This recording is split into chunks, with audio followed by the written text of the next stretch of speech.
동물들한테는 없는 인간만의 안 좋은 특징들이 있을 텐데 저는 그 중에 대표적인 게 자기를 괴롭히는 유일한 생명이 아마 인간이 아닌가 싶은 생각이 들어요. 동물들도 자기를 괴롭힐까요? 뭐 사실은 우리가 동물의 세계를 잘 모르니까 어떤 생각을 하고 있는지 어떤 마음으로 살아가는지 잘 모르지만 예를 들면 고양이라고 한다면 우리 집 고양이가 오늘 많이 자고 일어나가지고 난 오늘 아무것도 못했어라고 막 이렇게 고민하거나 자책하는 그런 거 보셨나요? 나는 왜 이렇게 고양이답지 못할까? 좀 더 고양이답게 살아야 될 텐데 왜 나는 나답지 못할까? 이런 고민들을 하는 그런 고양이가 있을까요? 고양이 별로 그런 것 같지는 않아요. 자기를 괴롭히는 유일한 생명이 인간이라고 했는데 예를 들면 동물들도 자기를 자해하거나 학대하는 동물들이 있을 수 있죠. 그리고 감금되어 있는 동물들은 이제 뭐 벽에다가 머리도 찍고 자기 살도 물어뜯고 이런 자해를 하지만 인간은 정말 자기를 괴롭히지 못해서 안달이 난 그런 존재인 것처럼 굉장히 자기를 괴롭히죠.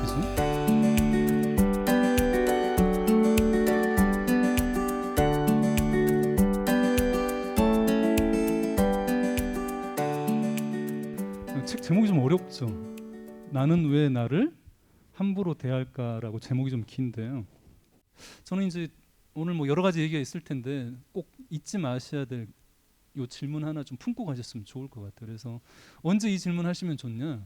내가 내 자신을 함부로 대하거나 자기 비난에 휩싸일 때 한 번씩 나는 왜 나를 이렇게 대하고 있는가라는 이 질문 한번 던져보셨으면 참 좋겠다 싶어요. 이 질문을 계속 던지면 어떻게 될까요? 어떤 변화가 생길까요? 한번 가정을 한번 해보죠. 내가 나를 힘들게 할 때 한 번씩 이 질문을 계속해서 던진다라고 한다면 어떤 변화가 생길까요? 그러니까 상담을 하면 왜 변화가 되느냐? 상담 받아보신 분 계시죠? 상담을 하면 왜 바뀔까요, 사람이? 여러 가지가 있죠. 여러 가지 이유가 있는데 사실 상담에서는 뭐 사람마다 약간 다르겠지만 어떤 뭔가 조언을 해주거나 어떤 방법을 알려주는 거 아니거든요. 근데 이제 상담을 하면 뭐 이렇게 직면이나 해석은 물론 나중에는 할 수 있지만 뭐 그런 부분도 아닌데 뭐 변화가 일어나죠. 직면을 꼭 해야만 변화가 되는 게 아니라. 근데 상담은 많은 부분들이 사실은 그 상담가는 이제 듣는 시간들이죠. 그리고 잘 들을 수 있으려면 잘 이야기할 수 있도록 사실 질문을 하는 역할이 상담가 굉장히 중요하죠. 그때 마음이 어떠셨어요? 그때 왜 그렇게 행동을 하셨나요? 왜 그렇게 느꼈을까요? 아무튼 이제 이런 식으로 좀 질문을 통해서 내담자가 이제 자기 자신의 어떤 그런 내적 경험들을 좀 더 잘 들여다볼 수 있도록 이렇게 이제 질문을 하게 되고 시간이 이제 지나게 되면 어떤 그런 세션이 이제 거듭되다 보면 그 질문이 상담 시간에만 존재하는 게 아니라 뒤에 다시 얘기를 하겠지만 내면화가 이루어져요. 그러니까 내담자가 스스로 질문을 하게 돼요. 그러니까 예전에는 그냥 습관적이고 자동적으로만 생각하고 반응했다면 상담과 상담 사이 시간에 스스로 자신의 어떤 그런 마음과 행동에 대해 질문하는 거죠. 나는 지금 왜 이렇게 느끼지? 나는 왜 이렇게 행동하고 있지? 그렇게 질문을 하다 보면 나중에는 이게 대안적인 사고나 대안적인 행동도 나올 수 있어요. 그렇지 않을까요? 그럼 이렇게 한번 생각을 해보면 어떨까? 혹은 그럼 이렇게 한번 행동해보는 건 어떨까? 이제 이렇게 질문이 깊어지면 이렇게 다른 어떤 생각, 다른 행동들이 나타날 수 있겠죠. 그래서 저는 뭐 오늘 딱 하나만 얘기하라고 한다면 여러분이 일상 속에서 어떤 작은 부족함이나 어떤 실수나 어떤 어려움 속에 스스로에 계속 비난하고 더 상처나는데 또 더 상처를 가하고 스스로를 함부로 대하는 이런 순간이 있을 때 이런 질문을 한 번씩 해보셨으면 좋을 것 같아요. 나는 왜 나를 이렇게 대하는가? 우리는 이제 자기에 대한 감각이 있죠. 이게 좀 발달을 하게 되면 어떤 자기에 대한 개념으로서도 이제 만들어지고 자존감도 이제 만들어지는데 사실 어떤 그런 자기에 대한 개념이나 어떤 정체성이나 자존감 이전에 가장 기본적인 건 자기에 대한 감각이 이제 만들어지는 거고 그 감각이란 건 사실 신체적인 것부터 시작을 하겠죠. 처음에 아이가 태어났을 때는 자아가 있을까요? 그렇죠. 의식이 이제 발달하지 않았기 때문에 사실은 나와 나 아닌 대상, 다른 타인이다 뭐 이런 어떤 개념조차도 형성되지 않을 만큼 심리학에서는 이제 공생관계다 이제 이렇게 얘기하는데 그냥 말 그대로 나와 너의 어떤 구분 자체가 없는 상태에서 세상에 이제 태어나겠죠.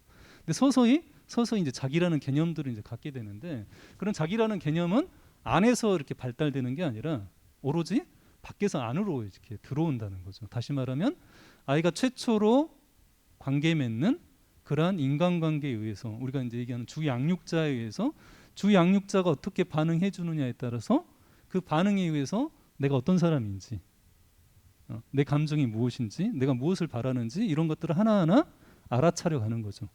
예를 들면 아이는 그냥 괴로워서 우는 거죠. 괴로워서 우는데 그런 부분들을 이제 양육자가 이제 미러링이라고 표현하죠. 아이고 우리 아이 배고프구나, 혹은 잠에서 계속 놀랬구나, 이제 이런 식으로 아이가 왜 우는지 이제 이런 식으로 이제 그 미러링을 해주면 아이가 이제 그런 부분들을 자기 자신의 어떤 그런 감정이나 욕구들을 이제 알아차려 가고, 내가 이제 환영받는 존재인지 환영받지 못한 존재인지, 내가 사랑받는 존재인지 사랑받지 못한 존재인지를 스스로 판단하는 게 아니라 그런 양육자의 반응 속에서 판단하기 때문에 너무 안타까운 일이지만 자기에 대한 어떤 전반적인 감각들, 이런 부분들은 스스로가 혼자 발달시킬 수가 없고 오로지 양육자의 관계 속에서 밖에서 안으로 주어진 것뿐일 수밖에 없겠죠. 지금 여기 계신 분들도 나에 대해서 계속 생각을 하잖아요. 내가 어떤 사람인지 생각을 하는데, 이 나라는 건 결국은 내가 만났던 그런 중요한 대상들을 끊임없이 내면화해서 형성이 된다는 거죠. 물론 이제 여기서 말하는 건 성인이 된 이후를 얘기하는 것이 아니라 아동기 때 1차적으로 만들어진 어떤 자기 자신과의 관계, 자기에 대한 어떤 그런 개념, 이런 부분들은 대상의 내면화에 의해서 이루어지는데, 그 내면화라는 게 말 그대로 일방적인 모방이라는 거죠. 그래서 이제 보시면 1차적 내면화, 2차적 내면화 이렇게 구분했는데, 1차적 내면화는 말 그대로 모방이기 때문에 이건 필터링이 이루어지지 않아요. 그냥 꿀꺽 삼키는 거예요. 상대방의 어떤 그런 행동이나 욕구나 어떤 그런 감정이나 이런 것들을 그냥 그대로 소화도 안 된 상태에서 그냥 꿀꺽 삼키는 거예요. 내 것처럼. 그래서 마치 꿀꺽 삼켰기 때문에 그게 내 것이 됐다라고 생각하지만, 그게 내 감정과 내 욕구처럼 그렇게 생각할지 모르지만 사실 내 것이 아닐 수 있죠. 그것을 그 1차적인 내면화, 그 원시적인 내면화를 심리학에서는 내사라고 해요. 인트로젝션이라고 얘기하고, 이건 굉장히 미숙한 내면화라고 얘기를 하죠. 왜냐하면 소화가 안 되고 그냥 꿀꺽 삼킨 거니까. 여러분들도 그런 게 있을 수 있어요. 그럴까요? 뭔가 이게 정말 내가 원하는 것인가라는 어떤 그런 정말 스스로가 소화한 상태에서 가지고 있는 욕구가 아니라 말 그대로 주입되어진 어떤 그런 욕망일 수 있다는 거죠. 근데 그에 비해서 우리는 2차적 내면화가 이루어져야 되죠. 그러니까 2차적 내면화라는 건 그런 소화 기능, 필터 기능이 있는 거예요. 내가 소화시켜서 걸러낼 것은 걸러내고 받아들일 건 받아들이는 게 2차적 내면화예요.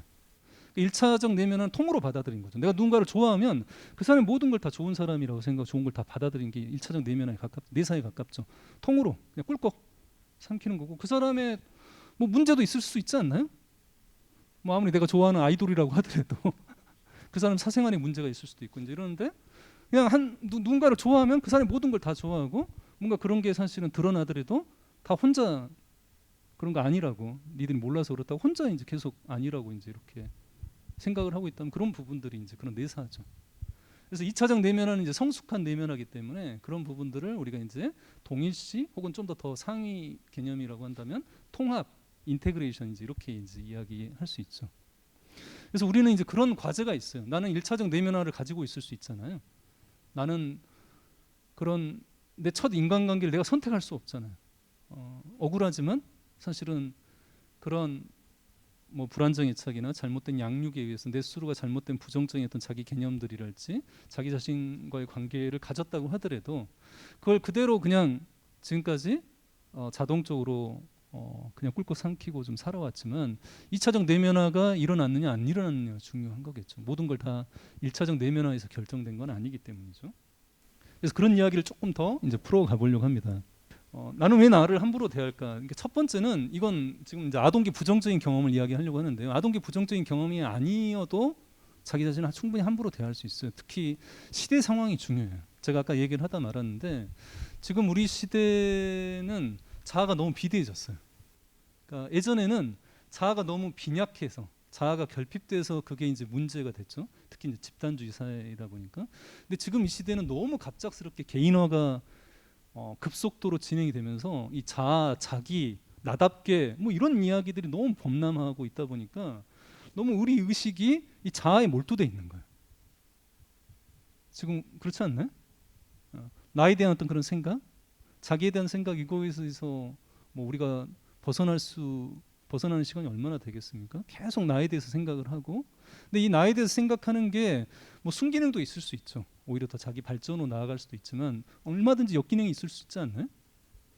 그러니까 이 자아의 역기능을 우리가 이제 굉장히 좀 조심해야죠. 왜냐하면 이 자아라는 건 자기를 생각하게 되는, 자기를 의식하는 그런 정신적 장치인데, 계속 이제 이게 자기 자신이만 생각을 하면 우리는 사실 외부도 사실은 받아들여야 되고 세상도 살아가야 되는데, 너무 자기 자신 안에만 이렇게 갇혀 있다 보면 이런 자아 몰두, 자아 과잉 상태가 되면 그게 이제 뭐 나르시시즘으로 나타날 수도 있고요. 그다음 그게 이제 자기 불화로 이제 이어질 수 있죠. 왜냐하면 이 자아는 끊임없이 판단을 하죠. 나는 어떤 사람인지, 좋은 사람인지 나쁜 사람인지, 괜찮은 사람인지 괜찮지 않은 사람인지. 그래서 끊임없이 나에 대해서 판단을 하는 거죠. 자아가 있기 때문에. 판단만 하는 게 아니라, 그리고 자기 개념만 가지고 있는 게 아니라 나는 이런 사람이어야 돼라고 계속해서 이상적인 자아상들을 만들어 가겠죠. 그러니까 우리 현대인들은 이런 자아의 과잉 때문에 끊임없이 자기 자신에 대해서 판단하고 이상적인 자아상들을 점차적으로 이렇게 비현실적으로 높아져 가고 있기 때문에, 꼭 아동기 부정적인 경험이 없더라도 이런 우리 사회가 이런 자아 과잉 시대에 살고 있기 때문에 자기 불화를 겪을 수밖에 없어요. 너무 자기에 대해서 많이 생각을 하고, 그래서 우리가 사실 조절할 수가 없기 때문에. 그다음 두 번째는 그런 이제 시대적인 어떤 배경도 있지만, 특히 아동기 부정적인 경험들을 많이 가지고 계신 분들은 자기 자신과의 관계가 어릴 때부터 힘들 수밖에 없죠. 아까 얘기했던 그런 내면화가 이루어지기 때문이죠. 이 이야기를 통해서 제가 좀 하고 싶은 얘기는, 아동기 부정적인 경험이 우리 삶에, 특히 이제 정신적인 건강에 어떤 영향을 미치는지에 대한 이야기를 조금 드릴까 싶어요.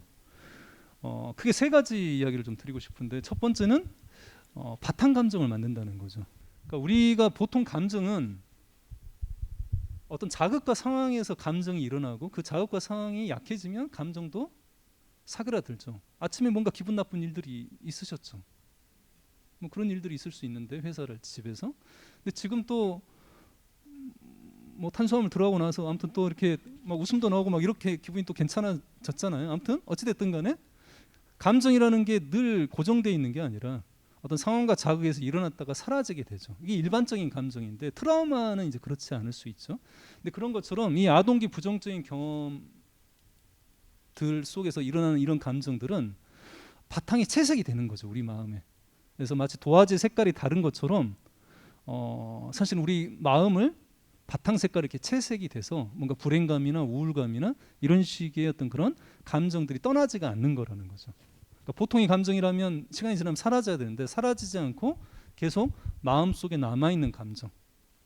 그다음 두 번째는 아동기 트라우마, 아동기 부정적인 경험은 성인기 부정적인 경험하고 다르게, 성인기는 이제 이런 뇌나 어떤 신경계가 이제 어느 정도 완성이 된 상태에서 이제 외상을 경험을 하게 되면, 물론 이제 그런 부분들이 어느 정도 손상을 가하지만 대부분 가역적이라는 거죠. 다시 회복이 된다는 거죠. 근데 아동기는 발달에 예민한 나이 때 그런 과도한 스트레스가 이제 가해지게 되면, 그게 신경계에 생물학적으로 손상들을 가해서 불가역적인, 비가역적인 변화를 일으키고, 그 변화 중에서 가장 큰 건 자기 조절 시스템, 뭐 내분비계, 뭐 중추신경계, 자율신경계를 근본적으로 잘 발달하지 못하게 기능적인 손상들을 가진 채 어른이 되기 때문에, 가장 문제가 자기 조절 능력이 굉장히 떨어져요. 여기서 자기 조절 능력이 떨어진다는 건 대표적인 감정 조절인데, 이 감정 조절이 떨어진다는 게 그냥 막 쉽게 흥분하고 화를 내고 이런 것만 의미하는 게 아니라 정반대가 뭘까요?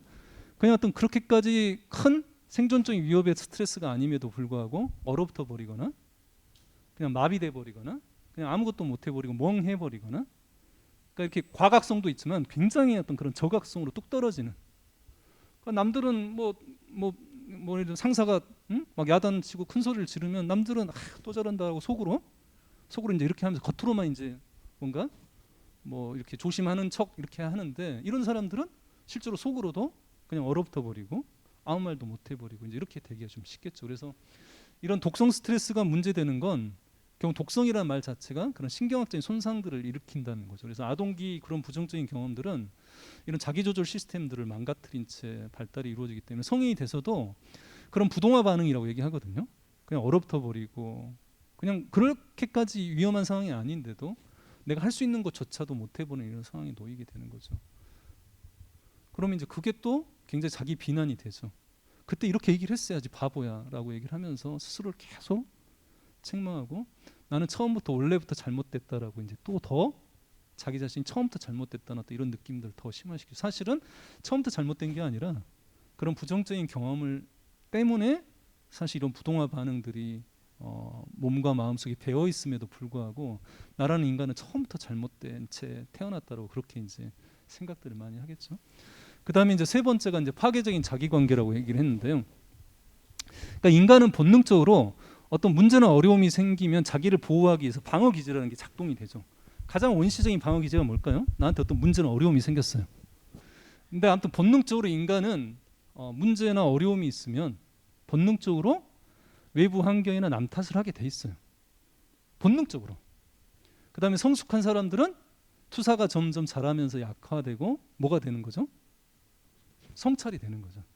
자기 반성이 되고 성찰이 되는 게 이제 성숙한 사람들이고 미숙한 사람들은 이제 그런 유아적인 방어 기제를 그대로 가지고 이제 어른이 되죠. 근데 그게 본능적인 방어 기제인데 아동기 부정적인 경험의 가장 큰 문제점은 예를 들면 성인에서 우리가 뭐 예를 들면 강도를 당했다랄지 자연재해를 당하면 우리가 자연은 뭐 사람은 아니지만 그래도 자연을 탓하고 응? 하늘이 왜 이렇게 비가 많이 와가지고 우리 자동차가 뭐 집이 침수되고 뭐 이렇게 이제 하늘을 원망하고 이렇게 탓을 하고 또 누가 이렇게 나를 뭐 강도를 했다면 그 강도 탓을 할 수가 있겠죠. 그러니까 완전히 그 탓을 할 수는 있는데 아동기 부정적인 경험이 문제인 건 이 그게 의도적이든 의도적이지 않았든 그 가해자가 결국 양육자이기 때문에 아이 입장에서는 어찌 됐든 간에 내가 양육자의 사랑과 돌봄을 받을 수밖에 없는 본능적으로 가까이 갈 수밖에 없는데 그 가까이 가게 되면서 그 가해자에 대한 어떤 두려움과 분노를 가지면서 또 동시에 다가가게 돼야 되는 거잖아요. 그러니까 이게 엄청난 딜레마라는 거죠. 보통은 내가 밉고 화가 나면 그 사람을 안 봐야 되고 그냥 피해야 되는데 아이는 그럴 수가 없다는 거죠. 아이는 스스로가 혼자 살아갈 수가 없기 때문에 그래서 자기도 모르게 몸은 이제 끌려가는데 이 마음속에는 해결되지 못한 그런 두려움과 분노, 어떤 적개심 이런 것들을 갖고 있는데 이 딜레마를 해결하기 위해서 유일한 방법은 결국 아이의 마음 상태를 스스로가 변형시키는 방법이라는 거죠. 그래서 투사가 돼야 되는데 투사가 안 되고 투사의 정반대가 이제 벌어지는 거예요. 그러니까 남 탓을 해야 되는데 남 탓을 못하고 거의 일방적인 내 탓을 하는 거죠. 내 잘못이라고. 내가 뭔가 문제가 있어서 부모님이 뭐 양육자가 나를 함부로 대하거나 때리거나 욕하거나 혹은 부모님이 싸우는 것도 내 잘못이 되는 거예요. 내가 뭔가 문제가 있어서 부모가 싸운다라고 하고 반대로 내가 잘하면 그 문제가 또 해결될 수 있다라고 생각하는 거기 때문에 아이한테는 그게 비극이지만 굉장히 슬픈 이야기죠. 그 상황에서 살아남기 위해서 내 탓을 하는 것이 굉장히 슬프지만 또 아이한테는 그게 굉장히 슬픈 희망이 되는 거예요. 희망일까요? 왜? 내가 부모 말을 잘 듣고 내가 부모 마음에 드는 그런 아이가 된다면 잃어버린 혹은 받지 못한 사랑을 다시 되찾을 수 있고 나는 괜찮은 사람이라는 그런 가치감을 회복할 수 있다는 어떤 이런 희망이 있을 수 있잖아요. 내가 잘하면, 내가 바뀌면. 그렇기 때문에 그렇게 자기 자신의 의식을 변형시키면서 그 딜레마를 해결하는 거예요. 결국 내가 문제였어. 내 잘못이야. 내가 태어나지 말았어야 되는데. 뭐 혹은 아무튼 이렇게 내 탓을 하게 되는 게 이 아동기 부정적인 경험이 삶에 미치는 거고 이게 가장 자기 자신과의 불화를 낳게 되는 근본적인 원인이 되는 거죠. 나라는 사람 자체가 본질적으로, 근본적으로, 근원적으로 결함이 있다라고 생각하는 어떻게 보면 낮은 자존감의 어떤 뿌리라고도 얘기할 수 있고요. 자기 불화의 어떤 근본적인 원인이 이제 거기서부터 나오는 거죠. 아까 얘기했던 바탕 감정도 있지만 바탕 신념이 그게 바탕 신념이죠. 나는 근본적으로 결함이 있고 잘못됐다라고 하는 거. 그럼 어떻게 해서 이 획득된 안정성들이 일어나느냐를 연구를 해보니까 크게 두 가지라는 거죠. 그러니까 첫 번째는 불안정 애착에서 안정 애착으로 바뀌는 게 이제 그런 인간관계에 의해서 바뀌고 두 번째는 이런 내면의 벗. 그러니까 내가 내 자신에게 벗이 되어주는 거예요. 그런 자기 불화를 계속적으로 겪어오다가 어떤 계기들을 통해서 점진적인 어떤 그런 노력들을 통해서 내가 내 자신에게 좋은 친구, 좋은 동반자가 되어주는 그걸 이제 제가 이 책에서 이제 담고자 했던 이런 과정이죠. 그래서 내면의 벗이 되기 위해서는 두 가지가 중요하다. 자기 친절은 자기 연민이라고 할 수 있고요. 자기 관찰은 여기서 얘기하는 몸 챙김, 마음 챙김이라고 좀 얘기할 수 있을 것 같아요. 같이 한번 해볼까요? 가슴 토닥이면서 오늘 시간을 같이 한번 마치도록 하죠. 토닥토닥 하시거나 나비포옹 이렇게 하시면서 같이 한번 따라 한번 해보시면 좋을 것 같아요. 내가 나를 잘 돌볼 수 있기를, 내가 너무 애쓰지 않기를, 내가 고통 속에서도 나를 소중하게 여길 수 있기를, 마지막으로 내가 힘들 때조차 나에게 친절할 수 있기를. 마지막으로 눈을 감고 정말 마음을 담아서 내 자신에게 한번 건네줬으면 좋겠네요. 내가 힘들 때조차 나에게 친절할 수 있기를.